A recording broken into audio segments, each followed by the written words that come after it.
everyone. Welcome to Charmed Life. You have something to say? I'm here with my co-host Con, the handsomest kitty in the world, who really wants me to stop doing this, and he wants me to go sit down and snuggle him. You want to say something else? You want to sit in my lap? Okay. Welcome to the Charmed Life podcast. I am your host, Tricia Carr. I'm really excited about this episode. I am having a conversation with the beautiful, golden-hearted Amanda Ray. Amanda is an intuitive channel, a medium, a spiritual teacher, an essential oils educator, and an energy healing practitioner. Amanda and I work together in the Channeling Intensive, which is a program that Crystal Anne Compton and I are currently doing. The registration is not open now, but if you're interested in something like that, keep your eye out on this podcast and also on my newsletter. I'll post a link in the description how you can join the newsletter. It's the best way to stay in touch, I think. We do have coming up, though, the Intuitive Intensive, which is a 12-week immersive program to blast open your intuitive psychic abilities. But I digress. Amanda Ray is on this episode, and we talk about her spiritual journey, about coming out of the spiritual closet, and about psychic kids. Oh, I just love those stories. Check out this episode, and I will see you on the other side.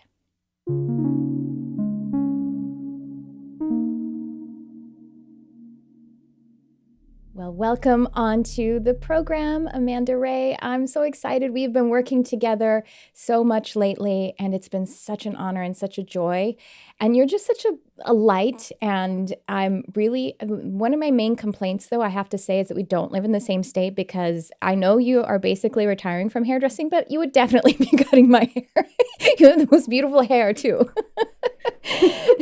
So starting from there, I would love for you to just let everyone know about your journey. I was on your website and I read your beautiful journey. I love it.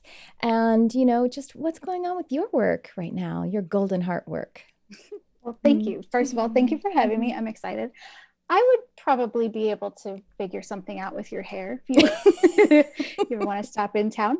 So I am. I just recently decided to leave the salon that I was at. The opportunity it unfolded and presented itself, and I didn't see it coming. And I thought, well, hey, why not? And so I took the leap of faith, and I'm going to do this full time. So I'm excited. I didn't realize how excited I was until it all really the first day I woke up and I thought, oh my goodness, I'm going to go to the salon. I have been, so you've been in a longer transition, you've been building this career and everything. And I did the same thing. It was a segue from my old career to the new one. And the old career was creative and everything. So that was cool. And so it's been almost 2 years for me that I've been completely, retired from the old career. But just a couple of weeks ago, I woke up and I was like, whoa, I don't have a job. I do have a job, but I don't have a job that someone else gave me, just like last week or something. This week. That's funny. Yeah. Well, I every once in a while have to stop and think, as soon as I get up in the morning, I'm like, what day is it? How many clients do I have? It doesn't matter. But what day is it? So yeah, that's really cool. It's been neat. Where do I even start? So I didn't intentionally think that I was going to really make the switch and do spiritual work full time. I really wanted to. It was something that I dreamt about and fantasized about. But when it really came down to it, I thought, I don't even know, I don't know if that'll actually happen. Yeah. And I'm just going along doing my thing. And really what had put it into focus for me was the pandemic. And so it was uncomfortable to be at work because of all of the rules and regulations. And it is just, a different vibe out there with everybody. And so every day I went to work, I prayed that however I need to be that light for anybody and whoever and however that was, that I would show up in whatever way that was needed, as long as I was also taking care of myself. And that was a very delicate balance in those crazy times. And so, that's really what helped get me through the end time of it, because it got pretty turbulent. And I had to give myself that time to mourn it when it was done, because it was such a transition, and it was like slow, fast, stop, done. I was like, wait a minute. Wow. So it's been awesome being on this journey now. Right. And there's always opportunities in great, and just in great times, in times where there's a lot going on. It's almost like it was designed, it can feel like it was designed just for you to be able to make that shift over. I like that you mentioned mourning, because even if, when you're doing a transition, something like in career or something, I think that that's important. And actually 2 or more years before I transitioned, and I was still in my transition, but you know what I mean? I like hadn't left the old career behind. I loved that old career. There were things about it that I loved and I had built. And I had this astral dream. And while I was dreaming, it became astral. So like an astral projection, that I had to dispose of my own dead body. It was like lying, it was like lying on a slab in a morgue, and it was still warm. And I was outside of it, and I was like, "Ugh," like I was all creepy. And I was like, just talking to my guides in the dream, like, why is this happening? And they said, you need to feel it this viscerally for your transition. Like you need to like really, it is this significant to you. Even though I love, love, love the thing I'm moving into, and it's way more aligned for me.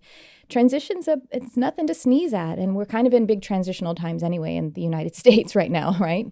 Yeah, absolutely. Absolutely. Mentioning dreams, I keep a dream journal, and I have since the beginning of 2017. And so it's really cool now that I've come this far out to read back and go over those dreams and see what's come to fruition from those. I had 3 dreams about the salon, and it started actually at the end of 2017 about the salon kind of falling apart or doing a big transition. And each dream got more and more clear. And the third one was in February of 2020. And I didn't see it coming, but I had kept telling my best friend who I worked with this at the time too, or I kept telling her about my crazy dreams. And then when we both decided to split from the shop, she kept reminding me, because I was panicking. I was like, is this really what I'm supposed to do? Is this really, but even though looking back at the path, I mean, there was absolutely no doubt. Yeah. I mean, I was clawing at it, and it still was like, bye, you're done, keep going. And so it was neat because she would remind me, your dream, Amanda, your dream. And so that was kind of confirmation that this is what I'm supposed to be doing. And I'm super stoked about that. And that makes me feel good too about the transition. Well, I notice that really all of the kind of service positions, there's a lot. I mean, we want to say light workers, but the service professions are just filled with people who are there to be the light. And I've worked with, as like, the teacher or coach or reader, with many different hairdressers. And my sister's a hairdresser. And I actually, do you know that when I was in my early 20s, for I think it was like 3 years, I worked for Vidal Sassoon Academy. I worked in the administrative offices. I'm not a hairdresser at all.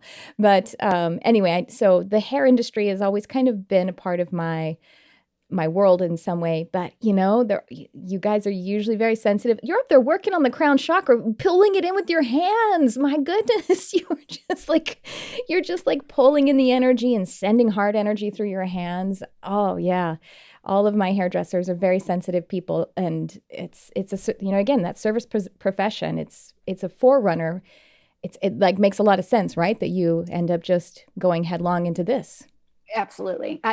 Looking back over my career as a hairdresser and even to the childhood, I mean, I've always been that type of person who wants to serve and who wants to be hands-on and who wants to be in the creative. I went to college for art education and then changed roles last minute. But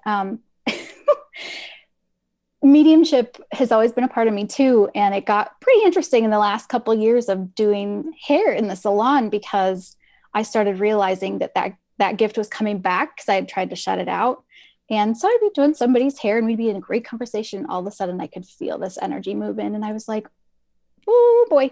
And then I would say in my mind, I would say, you can't be here right now, because if you really love this person, you won't do this to me, because I'm afraid I'm going to burn their hair off.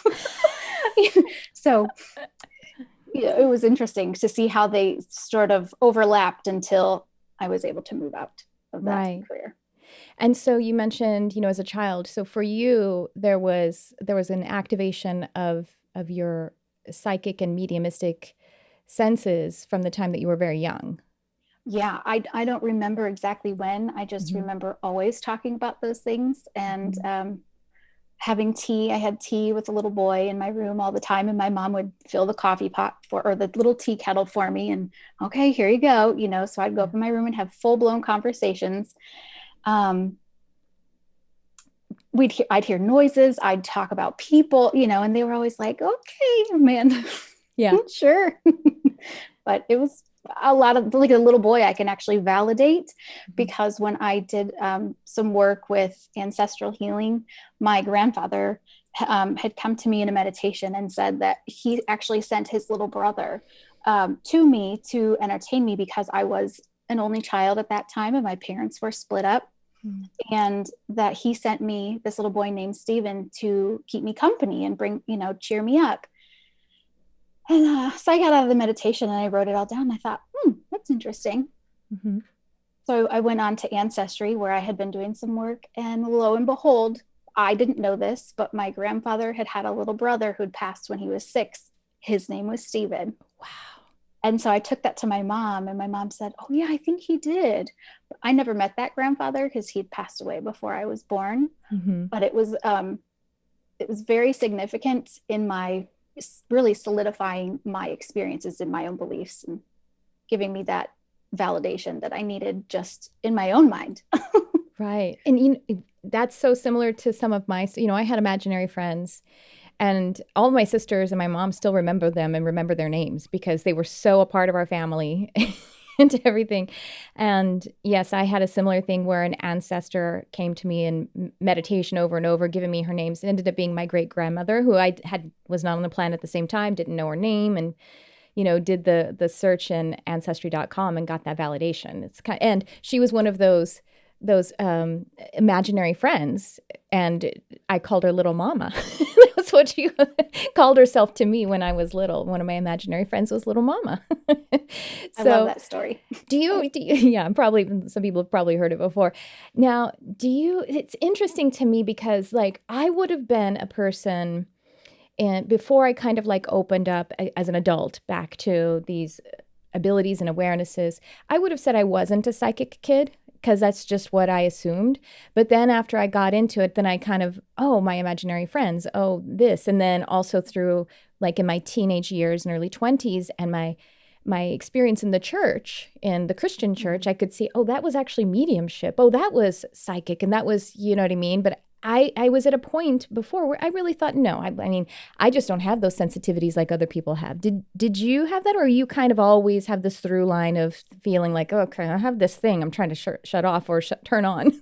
It, really, it was a mix. It just depended. I was literally like, some days I thought there's really something to this. These people need to believe me. Like, why doesn't everybody like what they why did, like even at church I would bring it up to a Sunday school teacher and go, well, okay, well, if they were able to talk to people in the Bible that had passed or dream visitation dreams, like if Mm-hmm. that was a thing, then why wouldn't it be okay for me? And they would shut it down, and then I would feel very insecure and very self-conscious about what I would, so I didn't share a whole lot in church because we grew up, that was a very, very big part of my upbringing. Mm-hmm. And I would say it really bounced around between knowing I know I'm different versus, man, I got a really wild imagination, like they say. Mm-hmm. And I was never really feared or fearful about it until I began to tell more people and like really talk about it more and more and more. And I would see people's responses, and then I was like, oh, maybe I shouldn't. And then when it would happen, it would kind of weird me out a little. And then I wanted it to stop because I just wanted to be normal, like my Mm-hmm. brothers and sisters. Mm-hmm. And now, though, if you tell people about it, what is your experience now? Is it the same as before? When I don't know, I just wonder if when we are not quite embodying it or aligned with it or okay with it ourselves, if we, have more of those experiences of people responding to us in a kind of strong way or a negative way even, or is that still the case? Or do you find it more like, or maybe it's just because we find our tribe too, right? And we find our community and we find the like-hearted people. What do you Yeah, that think? that does help, having your Mm-hmm. tribe. Like, I can go have a conversation with somebody who doesn't believe, and I can tell them, I can, if they're not 100% down with it, I can feel that empathically. Sure. Like, so sometimes it's hard because I'll leave the conversation going, did she think I was crazy? Or did I feel that like, on, they're in their energy kind of pull back a little bit. So I'd say it's probably 50-50, but I don't really mind. Right. Well, and I was the person probably that someone, in my times of my abstinence from my spiritual abilities, during that time where someone was telling me about their experience and I was like, ooh, you know what I mean? Like, and so, but I think it planted a seed and eventually it was something that benefited me later. And so that's what I think when we feel a little bit, I don't know, sometimes it's not just being led to talk about it, because I don't think we have to. I'm certainly not of the mind that we're evangelizing or proselytizing anyone, but if it's your career, it's like, what do you do? Well, so there's almost sometimes no avoiding it when your whole life is centered around it. But I do find that really being more comfortable with it. And also I like all sides of it too. So I have people in my life who are very cerebral. So I love just talking to them about it, if I can, from a cerebral standpoint. And I just like exploring all the aspects of it. And so I think however we're having those conversations, I think that if we're being kind and compassionate to ourselves and to them, then they're turning out exactly the way they're supposed to. Absolutely. I had to have that conversation. Well, what do you do? Well, what are you going to do? Oh, I don't even know how many times when I let all my clients know, like, hey, I'm stepping back and I'm not going to find another place. They're, oh, well, what are you going to do? Well, some of them were like, oh, I'm not surprised one bit. And I really didn't realize how much I let that part of me be seen, because I thought I did a better job at keeping it under wraps, and I didn't. You know, some of those things that are a natural part of you can't hide them, and especially if somebody's really paying attention, and participating in those conversations with you and listening. Yeah. My family and my sisters, when I told them all trepidatiously, they're like, oh yeah, that makes sense. They're just like, not a hitch. Sure. And then also like another sister's like, well, sure. I mean, like Nanny, our grandmother, is psychic, and it's like, it's a part of our family. And I was like, well, nobody ever talked about it. Dang it. Don't even get me started on that part. Yeah. So you do ancestral healing. What's that work like? Tell me about that. Well, it started when I was taking an Akashic Records course. And the night before the course started, my grandfather came into that meditation, and he was talking about how, even when people who are here in our family lineage pass on, they're still showing up to support us in the spiritual world. And how they can, they can't really intervene completely, but they can kind of try to, pull some strings and hint and guide us along. And as I started working through that, what I didn't realize was happening was the very next day, my biological father was going to come crashing back into my life. And so when that happened, I had to take a big look at like, well, why is this happening? And what is this trying to teach me? Otherwise, I would have freaked out. And your biological father was still here with us, or he was passed, you're saying? Yes, he's still here with us. Okay, I see. I'd been estranged for roughly 25 years. And I'm his only daughter, his only family member. And he had a stroke. And he was an alcoholic. So I didn't see him, he chose to walk away. My mom was always trying to support that relationship. But anyway, it's through meditation and energy work where I really started to see the connection and know that, okay, so this is the reason why, because what I wanted to do is get angry and put my hand up and be like, no, I don't need to take care of you. I don't need to be involved because you did this to me. My soul wouldn't allow me to do that. I wanted to, but my soul, there was just this big piece of me that really just saw him as a soul and not as the person who he was and what he did here, what he did to me, or the choices he made for my mom and all of that. And so with working through that with meditation and energy work, it really, and even some dream work, it really helped me understand and kind of untie that knot of all those different energetic cords and really take this higher perspective and look at the male archetype in my family has always left the children. whether it had been alcoholism, which was every other generation super, super solid, or they just chose to have another life.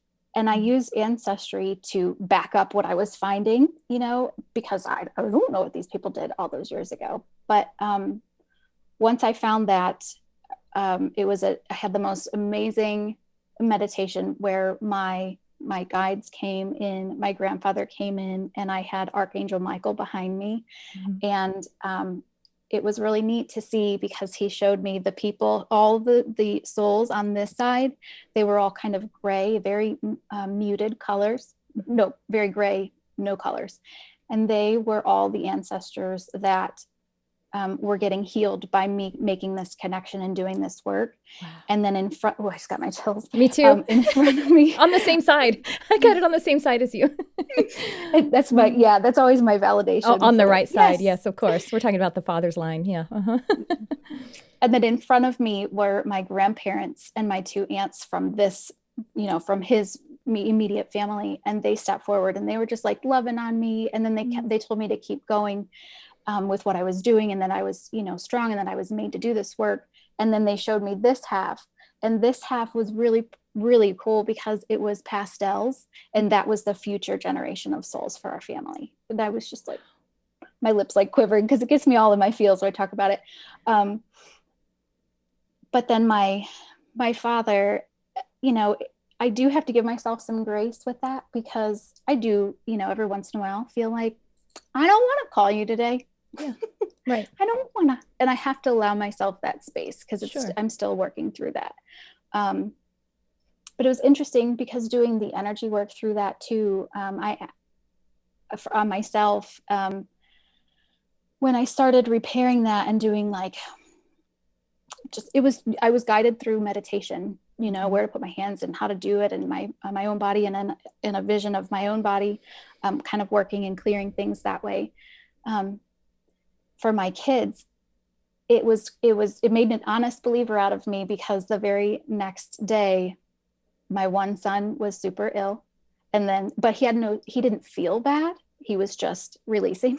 Mm-hmm. And then the next day, my other son, he kept throwing up, and he's like, but I don't feel sick. And he didn't look pale or anything. And then when I had talked to my father on that Monday, he said he was very sick over the weekend. He had the same stuff that my kids did. Wow. And they don't see each other. They don't know each other. And I hadn't been to his house to transfer any germs or anything like that. And so it was kind of neat to see that, you know, that energy was really being purged from their spiritual bodies and their souls. Mm-hmm. That's amazing. And so you do this work with others too? You do ancestral work with others? Is it a specific service, or is it like a part of everything? Do you actually just do it intuitively, or do you also look at their records or something like that? Because I love the depth that we can go into the ancestry, as both you and I connected with a grandparent or great-grandparent who we didn't even know. And I think sometimes there's a misconception. People are like, but I didn't even know that person, or you know what I mean? Like, or if sometimes, you know, when you're doing mediumship readings and it's like, there's a person here, they look like they're about 17 years old and they say they died of a car accident. And they go, well, yeah, this girl in my class when senior year died in a car accident, but we weren't that close. And it's like, yeah, but you still have these ties, you know? And so even friendships almost sometimes can play in the ancestry, I think. But so, with people as a service, can you describe like how you work with others in that way, in that kind of energy healing? Because it's energy healing. Oh, it's energy healing, mediumship, intuitive. It's the whole bag, isn't it? It's just one big ginormous service. Yeah. I've been working on this, on how to actually go about creating an option to offer to my clients, because it looks different every time. A lot of it comes through doing like the Reiki and the etheric touch and hands-on healing. You know, it's a little bit of a blend of all of it. And what I ended up, like, for example, I had a session not too long ago where there was a lot of ancestral trauma and women, and it was all around the hips. And I, you know, as I just took my hands over, there was just like, it was almost like a bowling ball in her solar plexus and area. sacral, and then it was just really on her hips. And I that's when the grandmother and the aunt stepped forward, and it was from her father's side, and really helped me relay that ancestral knowledge to her, and for her to go, oh yes, that was yes, and that was true. So, you know, it would have been really cool to just be like, let me just check ancestry real quick. But I didn't have the ability to do that. But she thankfully knew enough to validate.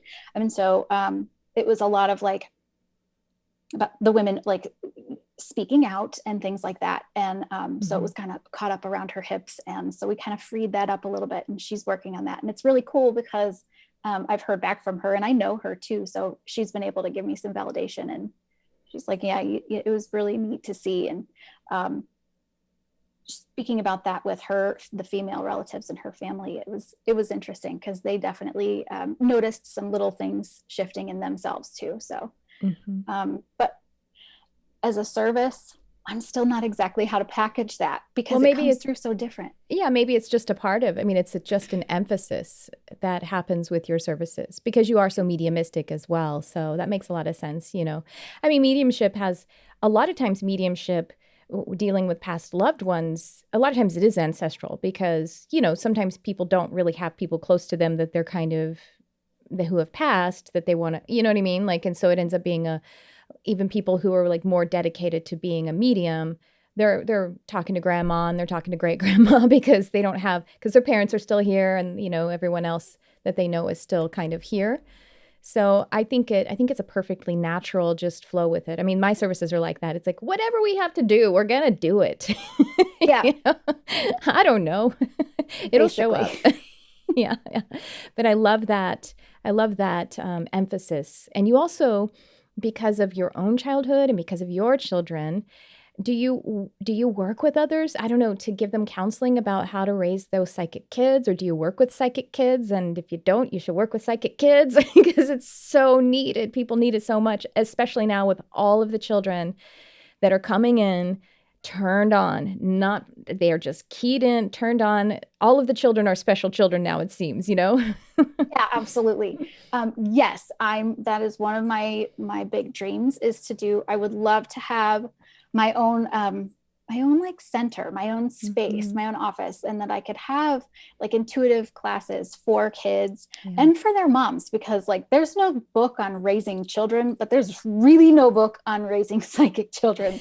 And let me tell you, my kids are actually the driving force of why I actually decided to get brave and take the intuitive intensive and really start to give myself the chance to grow in that. And so kids have a way, and I just want to get in there before they get, you know, before they shut it down or they get these crazy beliefs, and it kind of just shifts their path. And I would love to work with psychic kids and really help them and their moms understand so that everybody's comfortable and there's no fear.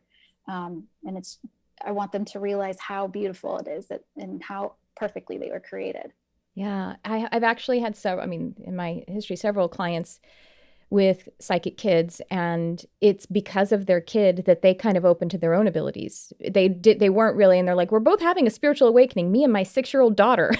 You know, and it's like, and they're always like, you know, they are so much more tuned in. And so I can only imagine, because I'm not a mother, the kind of like, I don't know, pressure in a sense, or the like this momentum that you have to be like, oh my gosh, I have to clean up my stuff when you realize that my kid has this going on. And so I think that is it's like I said, really a great need. I've had clients say, can you talk to my kid? I'm like, I'm not even a mother. I'm not qualified to talk to your kid. And they're like, yeah, but you're just like her. I'm like, but I'm 46. Doesn't matter. But I think she relates to you anyway. Yeah, but she relates to you. I'm like, okay. So yeah, that is so needed. I just pictured, like you said, when you have your own center, do you remember the scene in The Matrix of the kids that were at the Oracle's place and they were like bending spoons and they were levitating things? That's what I pictured your center to be. All these kids. Why not? Like, yeah. Why not? I mean, why not? It sounds like fun. I would do it.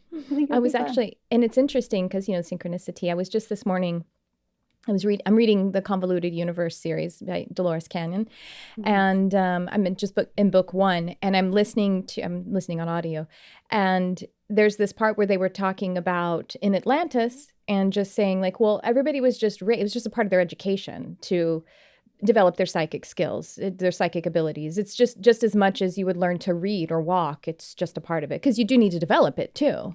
As much as some people may have it kind of turned on and it's a talent, you still have to develop it. And so that's part of your calling, isn't it?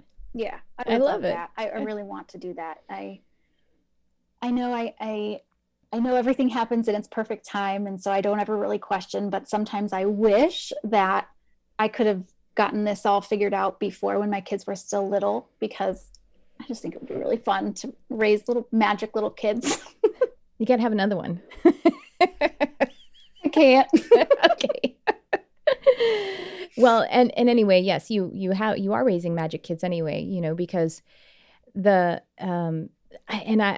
going to get to experience that with the work that you do with others. And so do you have people who are coming to you with it? I mean, is that something that's already naturally becoming a part of your work, is people who have the kids that they're tuned in and they need some support on it?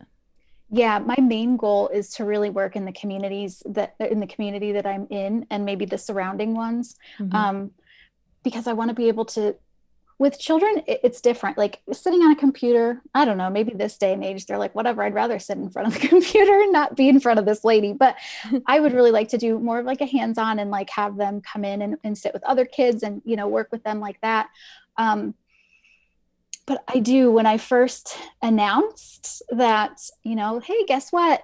This is me and this is what I'm doing now. I got a couple private messages from people that I've known for years. And they're like, I've always thought about reaching out to you, because I remember when we were kids, you da-da-da-da, and my son and my daughter now have this, and this. And so, do you think you'd be able to talk to them? And so I'm like, yeah, but then COVID hit and everything. So I haven't had that opportunity yet, but we're actually in the works. I have a friend of mine who I'm actually going to start working with her daughter in the next couple months. Cool.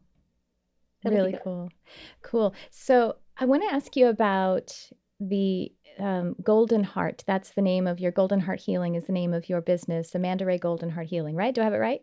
Mm-hmm. Yes. And what is the significance? What's around that? Is this another inspiration that came during meditation? And yeah, I was meditating one day, and this was a long time ago, and Spirit's like, you're going to have your own business. And I thought, okay, I'm just going to sit here and enjoy this meditation. And they said, you're going to call it Golden Heart Healing. And I wrote it down. Didn't really think too much of it, because at that time I wasn't 100% sure that, I was still learning about me and trying to figure out how all my gears switched and turned and flipped on and off and everything. And so I just kind of put that in my back pocket and waited. And then I really started getting that nudge to start a program, an outreach, basically, to be able to help people feel comfortable about who they are in their skin, because that's really what connecting with my intuitive abilities did for me. And so Golden Heart Healing, it's broad. And sometimes I'm like, we just like hone it down and maybe define it a little bit more. But really, when I look at what I do, when I look at what I do, you really can't put it in a couple classifications. And really, that's what it is. It is that healing. And whether it's through mediumship reading and talking to people and really bringing them healing that way, or if it's doing like the soul spark reading, which is an intuitive reading. And a lot of what happens is it's literally like their higher self and their soul comes out and says, this is what I really am struggling with. Let's clear that up. So we address those things. And, so it's interesting, because it's all encompassing. And I'm just going to go with that name until they tell me otherwise. It's beautiful. It's really beautiful. It's such beautiful imagery, and I really love it. And so, well, you took the Intuitive Intensive, which is, for those of you, if you're new to the podcast, it's a 12-week immersive program that myself and Crystal Anne Compton, my best friend, and I run. And we actually are about to open registration for the 2021 Intuitive Intensive, the program will begin in January. So was 2018 when you took the Intuitive Intensive? Or was it 17? The 2019. 19. Okay. Yes. And so leading up to the intuitive intensive, you had, what was your journey like? You had started meditating, and talk about like, for people who are like, well, gosh, I don't know how to do meditation or that ancestral healing on myself, the way that Amanda is talking about it. How did you start to get into meditation and figure out how to have that relationship in that way? Well, it started with needing my time to myself in the evenings. I started really realizing when I'd drive to work, I'm fine. When I drive home, I'm really heavy and I'm wearing everybody's, I would explain it as like fishing vests. They'd come in and they'd take off their vest and I'd put it on and they'd feel better and they'd leave. And then the next person, I'd put on their vest and they'd leave. And all day long, like I just kept getting heavier and heavier and heavier and heavier. You're like a foot shorter at the end of the day. Yeah. And I'm short anyway, so that doesn't help. And so I would come home and I would sit in the bathtub for like an hour and I would drain the water and then refill it back up if I wasn't getting ready to get back out. Wow. And I started just listening to music, just calming, whatever I wanted to at the beginning. And then I'd heard about meditation and I'm like, my chatter mind, and there's no way. And so I decided to try the guided ones. And those really helped keep me focused. And I would do very, very short, start at like 3 to 5 minutes, sometimes just the breathing ones. And then after that, I really didn't start to really expand it until I got into the intuitive intensive. And you guys talked a little bit more about how it's okay to have thoughts, you don't have to be there and completely empty-minded. And I ended up scolding myself the whole time, trying to get empty-minded. So, but I still wasn't very, I don't want to say good at meditating, but I gave it my best shot. And I did feel a little bit better as I did that. So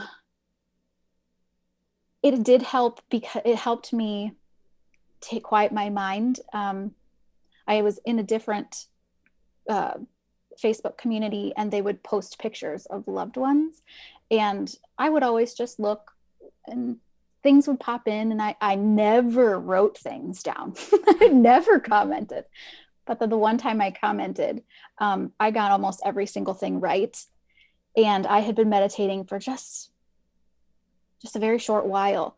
But what I noticed was some of the inspirational thoughts that come in through meditation, or just like the, hey, it's okay, stop yelling at yourself kind of voices, was the very same tone that would come through in when I would, write down if I was looking at somebody's picture and that information came through. Yeah. And I that was where I was like, there's a connection there. What is this? And so I signed up for the course and found out what that was. That's so awesome. So 2019, so that led you up to the intuitive intensive. It was like you had just started to kind of dabble around with readings. You had been meditating for a while, intuitive intensive, career. Yeah. But what's so cool about that? It can happen really pretty quickly because once again, like there's these different ways that Spirit has kind of explained it. Is first of all, you've been doing it your whole life. You just have. And so even though you think you shut it down and you weren't and all that, then on the other hand, you've been doing other things that are professional, like, in not necessarily the other skills that we're building. That becomes a part of this career too. You know what I mean? Like you are hacking all of your skills, not to mention that as a hairdresser, you're a creative. You know what I mean? You're channeling the shape that you're actually putting in their haircut. You know what I mean? Even though you have skills and tools. So you get to use all of the parts of your life. So it can just kind of happen like boom, boom, boom. Once you say yes to it and lean in and get consistent with it too. That's kind of, consistency is way more important than I think anything else, right? When you're making a shift. Yeah, absolutely. And then it was interesting too, because it was in the beginning of that course, really, when I realized that sometimes people will come in and they would sit in my chair and I would just, they would be like, I don't even know what to do. What do I do? And I would just words, just words and words and loads of words. And then I would get done and I would be like, what did I even say? I don't even remember. And she'd be like, that was so good. I'm like, okay, great. Just I don't remember what I said. Just channeling, that's all. Yeah. So it was neat to be able to connect all of those things that I literally did all the time in my life. Mm-hmm. And then I guess what validated it and made me feel more comfortable in my own skin was the fact that they all had names. You know, we like to label and name everything. Yeah. Yeah. And once I knew that, oh, that's actually a thing. That's not like a weird thing that I do. That's like a thing. I felt okay with that all of a sudden. So yeah, once again, finding your community that, oh gosh, that can really expedite. Well, it makes you feel normal. Yeah, if you know 100 people that have similar, not exactly the same, but have similar experiences as you, then suddenly you can be more embodied. You can feel good in your skin, as you say. So it makes a huge difference. Well, this has been so amazing, and you're just such a light. That's what I have to say. We've been working together so closely lately, and you have so much integrity. You're so smart, and you're so heart-centered. It's just like such a wonderful combination, and you're such a blessing to me, and I appreciate you. Thank you. I appreciate you doing all the things that you do, because you have taught me that it's okay to be this way. So you can't put a price tag on that. More than okay. It's wonderful. Yeah. You'll forever be part of my story. You know, when people ask, I was, oh, well, I took this class by these two fantastic women, and then the rest is history. So. Oh, it's so wonderful. What an honor. What a blessing. And you have a gift for the people who listen to if they want to book with you. We want to check the description, because you have a promo code for people to be able to get 10% off if they put that promo code in when they check out. And I highly recommend, if you do the Soul Spark, or you do a mediumship reading, or you do some energy healing, I really recommend that you go work with Amanda, because she is incredibly talented, gifted, has a lot of knowledge, wisdom, and just heart, that golden heart of hers. Thank you so much. Thank you for having me. It's been super fun. Oh, it's my pleasure. You'll have to come back again. Absolutely.